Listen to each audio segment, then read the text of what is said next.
everyone, welcome back to my YouTube channel, that is a BS Law Entrance Exam by your coach Bakul Hanspal. This is your coach Bakul Hanspal and today in this very video we are going to talk about India's nuclear program.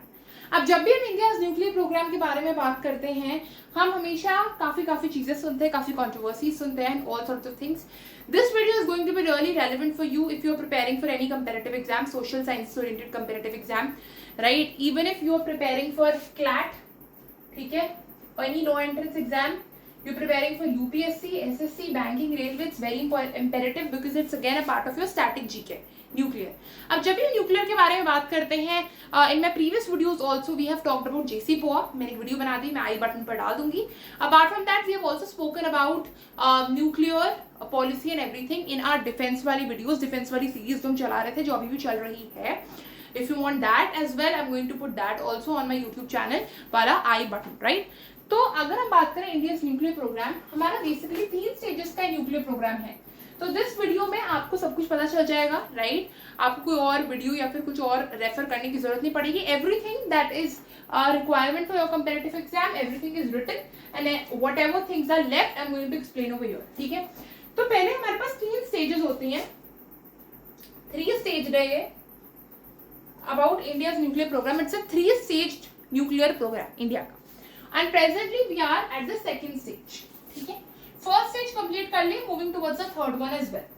अब हम बात करें ना India का nuclear programme, तो जब मैंने इस टॉपिक के बारे में रिसर्च करी थी when I was preparing for my comparative exam, तो हमने क्या करा था, हमने सोचा था कि इंडिया का न्यूक्लियर प्रोग्राम अगर 3 स्टेज्ड है तो इसका मतलब है पहले बेसिक से स्टार्ट होगा, फिर वो एडवांस लेवल पर जाएगा, like basic, intermediate and then up to the advance level. So this is how the India's nuclear program के stages would have been placed.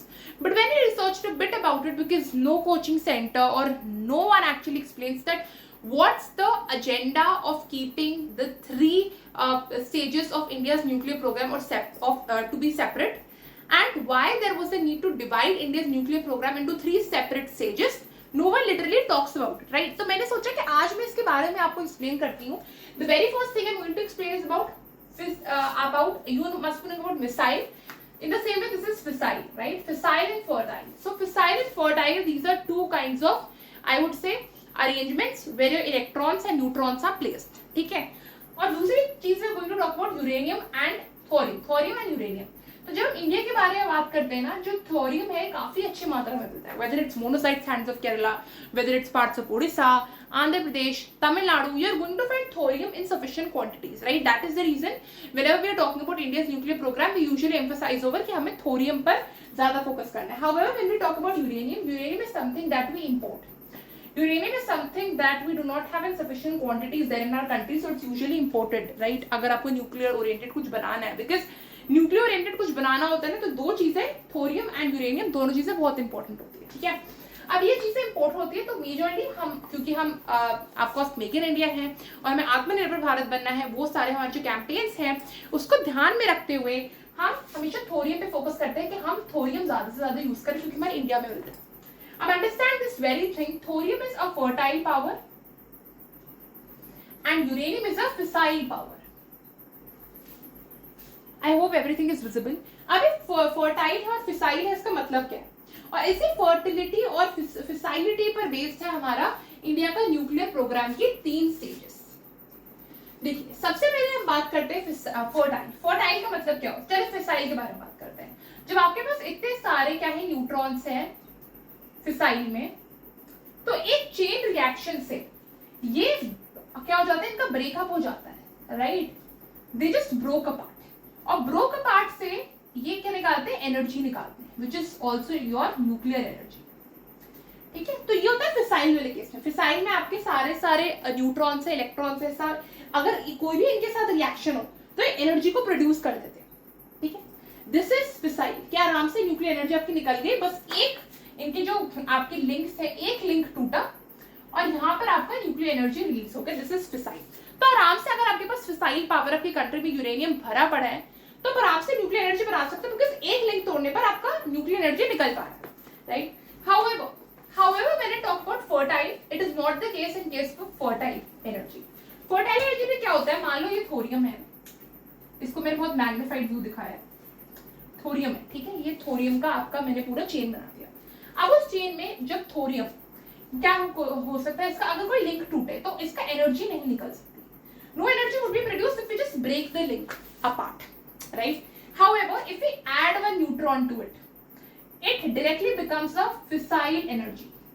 And जब ये fissile energy बन जाती है तो इसका अब एक लिंक तोड़ने पर या फिर दो लिंक तोड़ने पर आराम से एनर्जी रिलीज हो जाती है और न्यूक्लियर एनर्जी में दिक्कत नहीं आती है, राइट. तो जब मैं बात करूं न्यूक्लियर एनर्जी हमें प्रोड्यूस करनी है तो यूजुअली फिसाइल पावर को उठाते हैं बिकॉज इसका एक लिंक तोड़ने पर एनर्जी रिलीज हो जाती है. हम फर्टाइल पावर इसलिए नहीं उठाते बिकॉज हमारे पास इतनी टेक्नोलॉजीज नहीं होती कि जो आपका पर्टिकुलर फर्टाइल पावर है दैट इज थोरियम, वो एक न्यूट्रॉन को एब्जॉर्ब करे. एक न्यूट्रॉन को एब्जॉर्ब करने के बाद वो फिसाइल एनर्जी बने, फिसाइल एनर्जी के बाद उसका एक लिंक तोड़ा जाए कि वो एनर्जी प्रोड्यूस करे न्यूक्लियर वाली. That is the reason we are always dependent on fissile energy and not fertile. However हमने जो 3 स्टेजेस निकाले हैं ना, हमने मेक श्योर करा है कि हम दोनों चीजों को यूज करें एंड टुवर्ड्स द एंड हम फर्टाइल पावर का ज्यादा यूज करें क्योंकि हमें आत्मनिर्भर बनना है.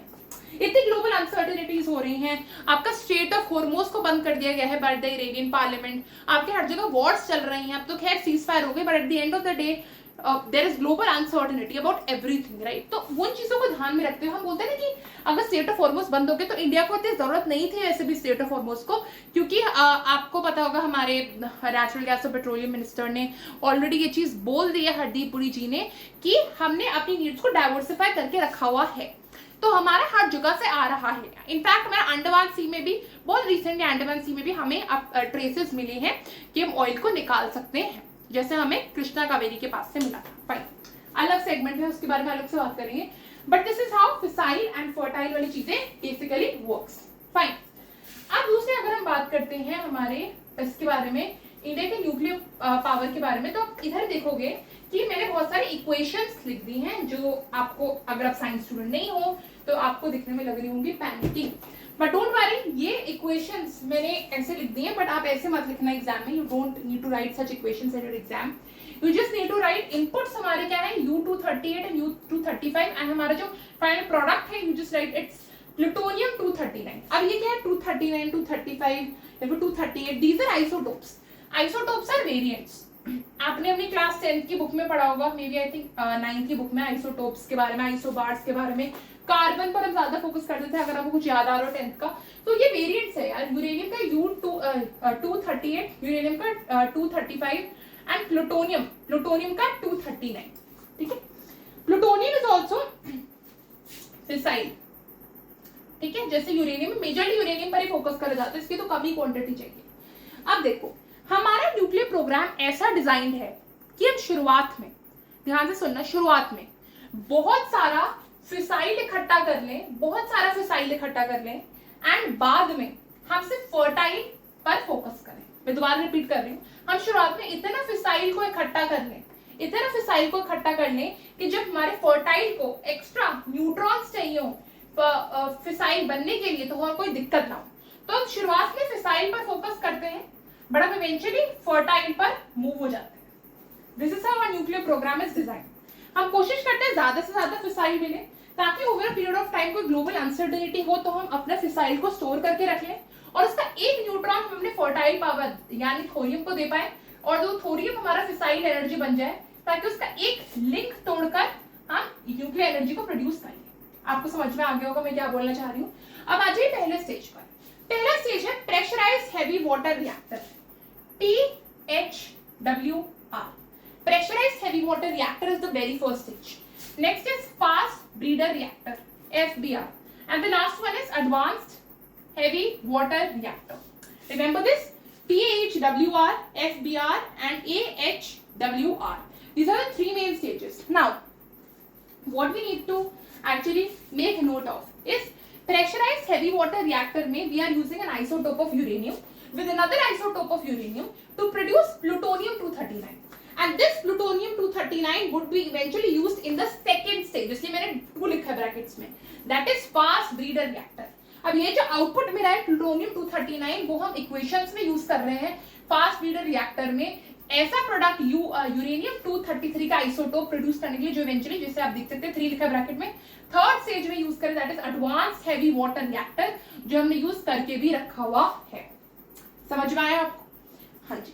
तो this is how all these things actually work. Okay, तो आप आइए इसको समझने की कोशिश करते हैं। हमने 2 आइसोटोप्स लिए यूरेनियम के, उन दोनों को ऐड करा, काफी चीजें इसमें हम डालते हैं, जैसे मीडियम के लिए भी काफी चीजें डालते हैं। कोई जैसे फॉर एग्जांपल काफी जगह, मैं आपको इसलिए बोल रही थी ऐसी क्वेश्चन ना लिखें, क्योंकि जब आप ऐसी वाली क्वेश्चंस को लिख दोगे ना, यहाँ पर एक बीटा रेज भी आपको डालनी पड़ेगी। यहाँ पर बीटा रेज से इसको मटेरियल को डीके करा जाता है, डीके करा जाता है ये मटेरियल को प्रोड्यूस करने के लिए। तो ऐसी क्वेश्चन ना लिखिए, आप सिर्फ यही लिखिए कि इनपुट क्या है, आउटपुट क्या है, ठीक है। अदरवाइज आपको ये काफी टेक्निकल इक्वेशंस को लिखना पड़ेगा बीटा रेस लगाकर एरोस के ऊपर। If you can do that, you do that. Otherwise मैं ये बोलूंगी just write input and output. आपको अच्छे से इक्वेशन लिखी हुई with betas and all चाहिए। I am going to put that particular PDF in the description box as well as there on my official Telegram channel. Fine, okay. U38 है, U35 के साथ गया तो उसने बनाया प्लूटोनियम 239। अब यही प्लूटोनियम 239 बन गया, दोनों ही फिसाइल पावर है, दोनों ही फिसाइल पावर है, ठीक है। अब इस फिसाइल पावर का धीरे धीरे हम लास्ट में देखोगे फर्टाइल पावर पर आ रहे हैं।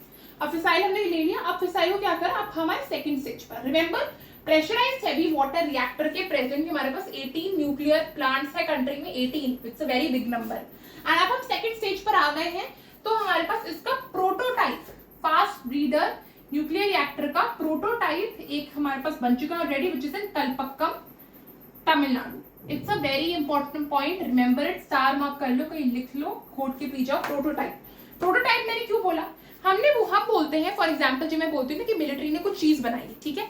मान लीजिए कोई इंडियन एयरफोर्स से कोई पर्टिकुलर प्लेन बनवाया है, HAL से कोई पर्टिकुलर एयरक्राफ्ट बनवाया है, एंड उसको आप क्या बोल रहे हो, उसका प्रोटोटाइप यूज करेंगे 2031 में, एंड वो फाइनल कमीशन करा जाएगा इंडियन एयरफोर्स में by around 2039।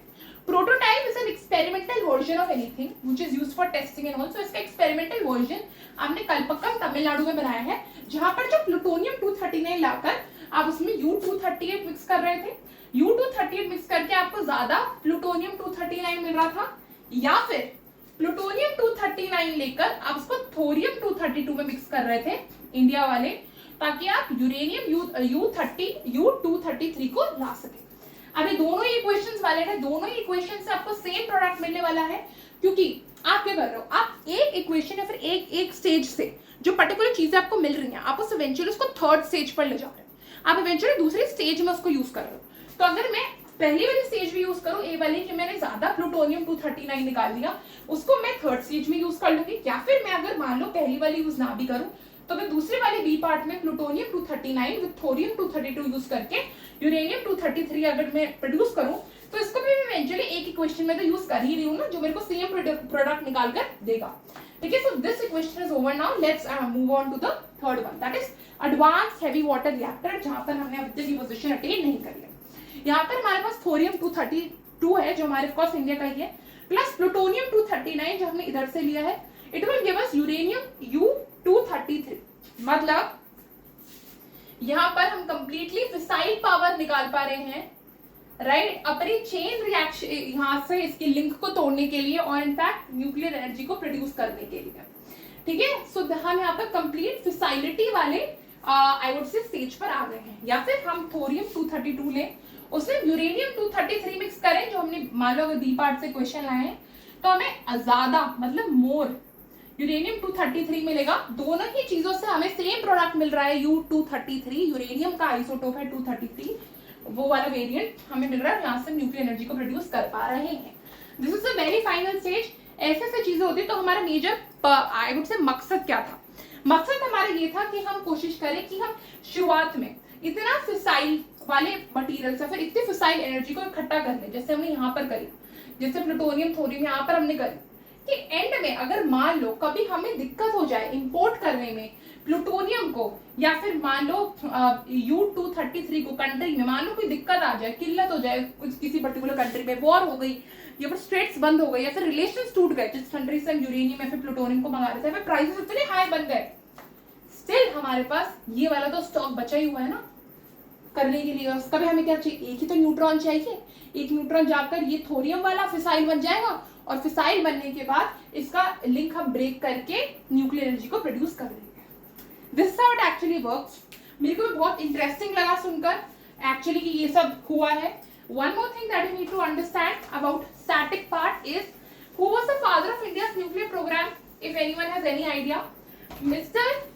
Dr. Homi Jahangir Bhabha. He was the one who was considered as the father of India's nuclear program. And इनके साथ साथ हमारा जो atomic energy commission था, that was established in the year 1948. Remember this particular thing. And the Department of Atomic Energy was established in the year 1954. Remember these two commissions that were established. That is Atomic Energy Commission 1954 and Department of Atomic Energy 1954. I hope I haven't left anything from my things that I have prepared for you. Again, the major purpose is that you use limited uranium and eventually you use large amounts of thorium in your thing of India's nuclear program. और हमारा India का nuclear programme again मकसद यही था, नेहरू जी का भी, कि हमारा न्यूक्लियर हमारा पीसफुल एनर्जी के लिए यूज हो, इलेक्ट्रिसिटी को जनरेट करने के लिए यूज हो, ना कि हमारे वॉर्स के लिए यूज हो, जो 1950s 60s में जब हमने ले डाउन करा ये फाइनली जो चीज़ है. But again you just need to remember, if you want the list of these 18 pressurized heavy water reactors, I will put them down in the description box, और या फिर मैं इसको स्क्रीन पर ही लगा दूंगी. ठीक है, एक मैप वाला सेशन भी कर लेंगे where we'll mark everything on a piece of map. ठीक है, so I hope I have covered everything regarding this particular session. If you have liked this particular session, then do like, share, comment and subscribe to my YouTube channel. And we also have a very personalized Telegram group where we discuss all your doubts. Right, by the end of the day I reply to each and every doubt. So आप उसको डाल दीजिएगा, that's completely free of cost. So do like, share, comment and subscribe to my YouTube channel.